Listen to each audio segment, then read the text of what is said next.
আসসালামু আলাইকুম এভরিওয়ান, কেমন আছেন আপনারা সবাই? আশা করি সবাই ভালো আছেন। এখন আমরা আমাদের বাসার ছাদে আছি আর আজকে আমরা কুরবানির গরুর মাংস দিয়ে কাবাব তৈরি করব। আশা করি ভিডিওটি দেখে আপনারা সবাই এনজয় করবেন। দেখতে পাচ্ছেন এখানে কিন্তু কাবাবের প্রস্তুতি নেওয়া হচ্ছে, আমি দেখাই আপনাদেরকে।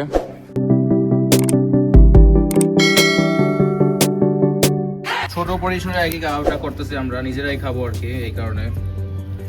দেখেন কয়লাটা কিন্তু একদম ধরে উঠেছে, দেখেন মানে আগুন ধরেছে আর কি। কিছুক্ষণের মধ্যে হয়তো সবগুলো কয়লা জ্বলে উঠবে। দেখেন এই কাবাবটা করতে মোটামুটি ভালোই সময় লাগবে। চেষ্টা করবো এই ব্লগ ভিডিওটির মাধ্যমে সম্পূর্ণ বিষয়টা আপনাদের সামনে তুলে ধরতে। আর এখন বাজে হচ্ছে 5:58 বাজে, এই মুহূর্তে বিকেল 5:58 বাজে।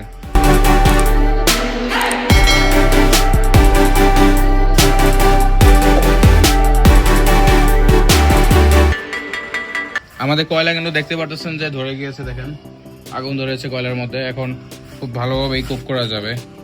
এখন এখানে যে জালটা আছে বারবিকিউ করার জন্য যে নেটটা আছে, এটা এখন দিয়ে দিব।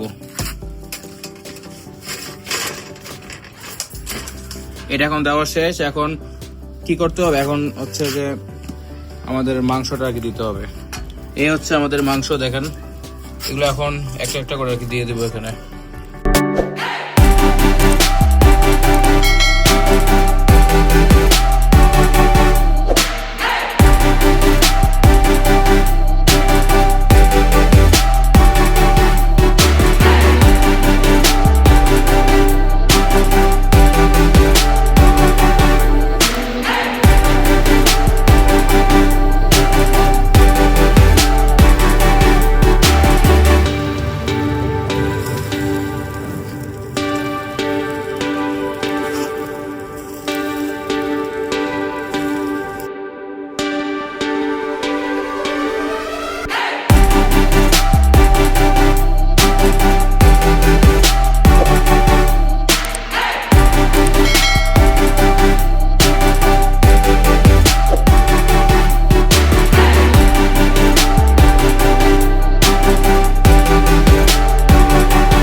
কাবাব তৈরি করা শেষ, এখন আমরা বাসায় চলে আসছি।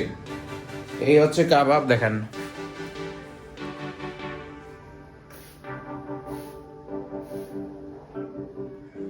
কাবাব তো আসলে কিনতে পাওয়া যায়, বাট নিজে তৈরি করলে আলাদা একটা মজা। তো এই ছিল আমার আজকে ব্লগ ভিডিও। আশা করি ভিডিওটি আপনাদের কাছে ভালো লেগেছে। যদি ভালো লেগেই থাকে তাহলে অবশ্যই আমার ভিডিওতে একটা লাইক দিবেন। আর এখনো যারা আমার এই ক্ষুদ্র চ্যানেলটি সাবস্ক্রাইব করেননি, অবশ্যই আমার এই চ্যানেলটি সাবস্ক্রাইব করে আমার পাশেই থাকবেন। দেখা হচ্ছে পরবর্তী কোনো ভিডিওতে। সে পর্যন্ত ভালো থাকবেন, সুস্থ থাকবেন। আল্লাহ হাফেজ।